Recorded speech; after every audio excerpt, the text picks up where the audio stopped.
खुलुमबाय गोजोन फुंबिलिनि गासिबो बड'लेण्ड बुब्लिनि अनसायगिरिफोरखौ बरायग्रोबाय।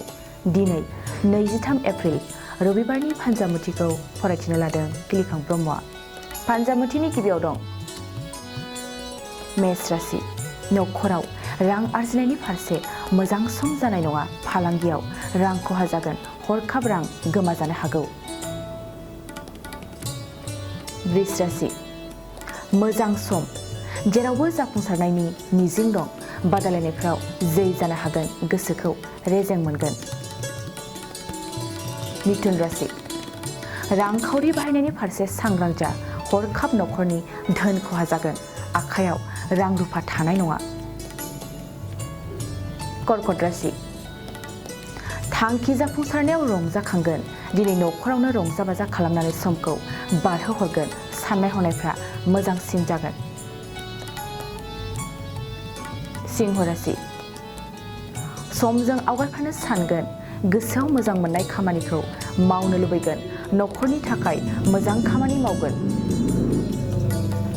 कन्या राशि। बिसि फिसायनि गेजेराव सोमोन्दोआ मोजां जानाय नङा। बिसि फिसायनि गेजेराव नांलायनाय जागोन। दुखुजों समखौ बारहोनांगोन। तुला राशि।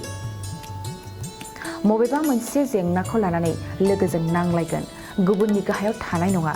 दिनै एसे एसेयावनो नांलायनायल' जागोन। वृश्चिक राशि। नखराव गोरोबनानै सोलिगोन। जायखिजाया मुवा बेसादफोरखौ रानलायनानै जागोन। नखराव खौसे खामानि मावगोन। धनु राशि। बिमा बिफानि थुलुंगायाव थांखिसिम सौहैगोन। गोसोनि थुलुंगाजों जायखिजाया खामानिखौनो मावफुंगोन। नाजानाया बांसिन थागोन। मकर राशि। गोसोआ लोरबां जागोन। गुबुनजों फेर फाथिनो हानाय नङा। बादायलायनायफ्राव जेननाय लागोन। बायदिसिना सानफ्लांगोन। कुम्भ राशि। नखरनि जेंनाफोरखौ लानानै गोसोआ उसुखुथु जागोन। गोसोनि उसुखुथुजों जेरावबो गोजोननाय मोननाय नङा। मीन राशि। नाजानायनि फिथाइया गोदै जागोन। थांखि होसोनायाव गुबुननिफ्राय मदद मोनगोन। आनजादाव मोजां फिथाइ मोनगोन। दिनै सानसेनि राशि फरायथिनायाबो एसेनोसै। आसा खालामो नोंथांनि दिनैनि साना मोजाङै मोजां थांगोन बेखौ बड'लेण्ड बुब्लि नखरनिफ्राय मिजिंथिबाय। गोजोन्थों। गोजोनथाव खौरां, बङाइगाव मेरिडियान किया मटर्स श'रुमआ नोंथांनो लाबोदों गोदान अफार। मेरिडियान किया मटर्स श'रुमआव नोंथाङा खम बेसेनावनो किया कम्पानिनि गुबुन गुबुन मडेलनि गोदान गारिखौ लानो हागोन। बेनि अनगायैबो मिथिनो गोनां बाथ्राया बेनोदि किया कम्पानिनि 2022 मडेलनि गारिखौ गासै 40,000 रां रेहायाव मोननो हागोन।